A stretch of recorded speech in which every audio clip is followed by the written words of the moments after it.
या संचालन महोदय ने ही किसी का नंबर काट दिया है, इसलिए मैं आप सभी आज भारत अधिवेशन के बहुत बड़े ये कह सकते हैं कि पूरे भारतवर्ष के अंदर जो एक नई क्रांति, एक मिसाल लेकर के निकली हुई, जो बहुत बड़ा घर है, जिस घर का नाम है भारत आदिवासी पार्टी, जिस पार्टी का हमारे बीच 10 अगस्त को उसका आगाज होकर के उस इलाके के अंदर आग की तरह फैल करके आज हमारे इलाके के अंदर आप लोग सीख सकते हैं। इस प्रोग्राम के अंदर बड़ी तादाद के अंदर जो माता बहनें पहुंची है, जो युवा साथी, जो पालू के मेट कोटवाल और मुखीगढ़ पहुंचे हैं, उनको इस मंच के माध्यम से एक बार तहे दिल से हार्दिक आभार जोहर करना चाहता हूं। बातें बहुत सारी हैं, पर मुख्य मुद्दे पे आना चाहूंगा मैं। आज हमें इस पार्टी को लाने की जरूरत क्या पड़ी?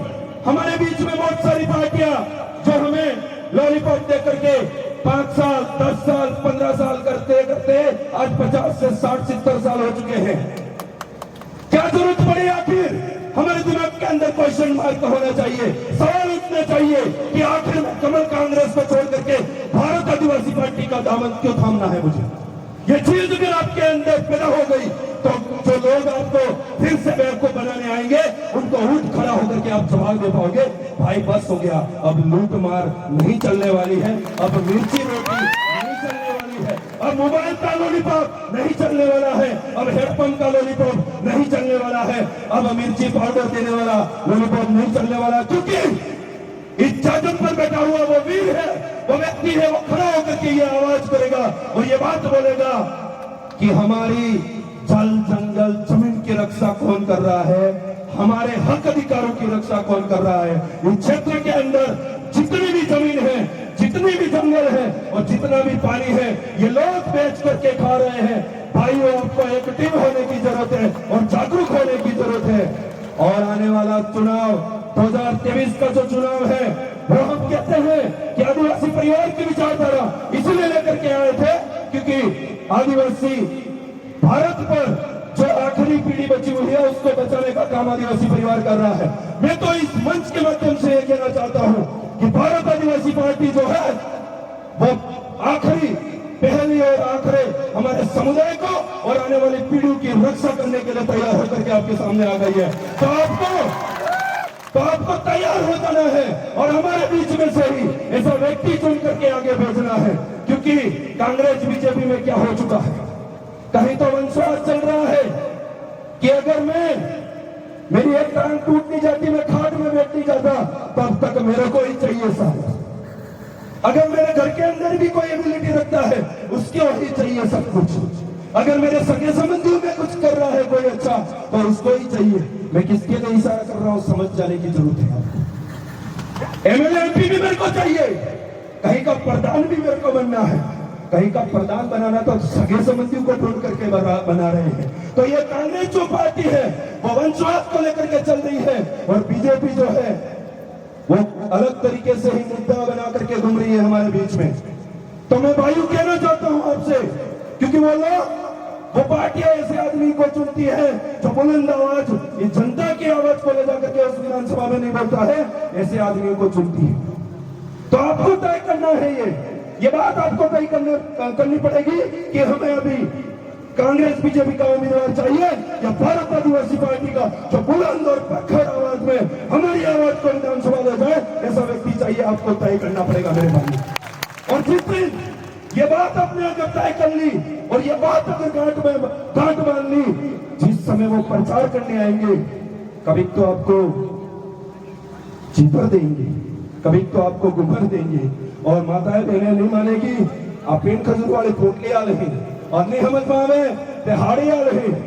मैं तो यह पूछना चाहता हूं, दूसरी पार्टियों का व्यक्ति हमारी माता बहनों को साड़ी पहना रहा है, साड़ी ओढ़ा रहा है, तो हम लोगों ने क्या चूड़ियां पहन ली है क्या? मैं ये बात आपसे पूछना चाहता हूं। अगर ऐसा भी कोई हरकत करने वाला व्यक्ति मिल जाता है तो तुरंत प्रभाव से उसका वीडियो बनाइए और वायरल करिए। उन लोगों को नस्ते नाबूद करना है। अगर आपने ये प्रण ले लिया तो आने वाले समय के अंदर हम ये कह सकते हैं, ये क्रांति अगर उठ गई तो आने वाले समय के अंदर हम कमल कांग्रेस की जो जमानत है वो जब्त करवा सकते हैं नहीं करवा सकते हैं? यही बात अगर आप गांठ बंद करके लेके जाओगे तो ही हमारा काम होने वाला है। तो स्पीड थोड़ी ज्यादा है, समझ सकता हूं, पर उसी स्पीड से कमल कांग्रेस का हरा बोर्ड या हुडा नाम काम करोगे यो तो काम आपने कर उसके तेज काम था। अब मोटा मोटा आती है एक जगह तो कहता है कि हमने दुनिया से लेकर के जगत किंगला का रोड बना दिया, 106 किलोमीटर है, उधर जाते हैं हमने बनाया, हमारी सरकार की बजट से बनाया है, उधर जाकर के दूसरे हाथ वाले उसका उद्घाटन करते हैं, दूसरी तरफ जाकर के खून वाले जगत की साइड जाकर के ये कहते हैं कि यह रोड हमने उद्घाटन किया है। मैं तो आपसे पूछ रहा हूं, आप दोनों कंफर्म तो कर लो, रोड पास किसने करवाया है? आप इस जनता को बेवकूफ बना रहे हो, बेवकूफ समझ के रखा है। और यहाँ पर जो लोग आए हुए हैं वो खुद का जमीन जिंदा है और आने वाले समय में सवाल करेंगे, ऐसे लोग आए हुए हैं। और उम्मीद करता हूँ इस जादम से जाने के बाद में आपका ये अभियान चलना चाहिए कि अब की बार हो न हो तो भारत आदिवासी पार्टी का जो उम्मीदवार होगा वही आदमी हमारा विधानसभा जाना चाहिए। ये प्रण लेकर के जाना पड़ेगा आपको मेरे भाई। ये काम अगर जिस दिन कर दिया, ये काम अगर जिस दिन कर दिया, उस दिन आपके जल जंगल जमीन को बचाने के लिए, यहाँ प्रतिनिधित्व करने के लिए लोग खड़े हो जाएंगे। ये काम जिस दिन कर दिया तो आपका जसवंत का जो पानी है वो उदयपुर जा रहा है, उसको रोकने के लिए हम लोग खड़े हो जाएंगे। अगर ये काम जिस दिन हमने कर दिया, हमारे यहाँ पर किसी रिको पाट फार्म पाट कंपनी, बहुत सारी ऐसी कंपनियां ला करके हम वायु को विस्थापित करने का काम किया जा रहा है। अगर ये काम आपने कर दिया, भारत आदिवासी पार्टी के किसी भी कैंडिडेट को आपने जिता करके, जो सिलेक्ट होता है उसको जिता करके आगे भेज दिया, उसकी रक्षा करने का काम हम करेंगे। ये बात यहाँ से मैं बताना चाहता हूँ साथियों। और हमारे इलाके के अंदर एसटी के बाद में ओबीसी समाज जो सबसे ज्यादा मात्रा में रहता है, मैं उन भाइयों से कहना चाहता हूँ, क्योंकि यहाँ बहुत सारे भाई ओबीसी समाज के आए हुए हैं, मैं कहना चाहता हूँ भाई को, सबसे ज्यादा जमीन एसटी के पास में है। अगर किसी के पास सेकंड नंबर पे है तो आप भाइयों के पास में है। इसलिए आपको आज तक कांग्रेस बीजेपी कोई सुरक्षा नहीं देगी मेरे भाइयों, कोई सुरक्षा नहीं देने वाली है आपको। इसलिए अब की बार इतना पलटा मारना है, इस तरीके से बदलना है चीज को। क्या कंफ्यूज था जी का भाई गणित खरी वगड़ी की बड़ी जगह में 1 लाख मोकल जाता वगड़ी है का भाई वगड़े हत्या क्यों बड़ी जगह में एक पिकअप पर આપણે પેન ખજૂર મોકલ્યો તો વગડી હજે કીડી આ ગણિત જે હે અને સમજમાં નહીં આવની સામે એવું કામ આપે કરવું પડે નહીં કરવું પડે बाजे बाजे करना पड़ेगा नहीं करना पड़ेगा। अगर आप यहाँ पर बहुत सारे वक्ता बोलना बाकी है, मैं किसी वक्ताओं का टाइम जाया नहीं करना चाहूंगा, पर जाते जाते एक ही बात बोलना चाहूंगा कि हमारे इलाके के अंदर बहुत सारे लोग अभी बेवजह के लॉलीपॉप देकर के कहीं तो ये बोल देते भाट फार्म के अंदर कि हम अभी आपका काम करवा देंगे। मैं उनको चैलेंज के साथ बोलना चाहता हूँ, जैसे ही आचार संहिता की डेट घोषित हुई उसकी 5 बजे बाद में अगर आपका कोई काम हो जाता है तो बता दीजिए वो सिर्फ लॉलीपॉप है, कोई खड्डे को समतल करने का काम किया जा रहा है, इसलिए उस लॉलीपॉप के चक्कर में आने की जरूरत नहीं है आपको। तो समझना पड़ेगा और सोचना पड़ेगा और हमारे दिमाग के अंदर बिठाना पड़ेगा एक बात जो है, क्योंकि कभी कभी क्या होता है कि बहुत सारी चीजें दिमाग से निकल जाती हैं। आज इस इलाके के अंदर ये तेजी का जो जनजागरण करते हुए लगभग हमें 5 से 6-7 साल पूर्ण हो चुके हैं। वही क्रांति वही आग हम ये इस इलाके की जो आवाज है वो विधानसभा लेकर के जाना चाहते हैं। तो आप सब भाइयों का, सब माता बहनों का अगर सहयोग रहा तो हमारी जो आवाज है, हमारी क्षेत्र की जो आवाज है वो जाकर के एक दिन जरूर विधानसभा की पटल पर बोलेगी और आवाज के साथ दहाड़ेगी। हमारे दक्षिणी राजस्थान के अंदर यूथ आइकन कह सकते हैं, आप यूथ आइकन कह सकते हैं, और राजस्थान विधानसभा की सबसे युवा विधायक है राजकुमार जी रोज जिस तरीके से वहां बोलते हैं, कभी कभी हमारा भी मन करता है कि एक दिन पहुंचेंगे और वहां ये ललकार मारेंगे।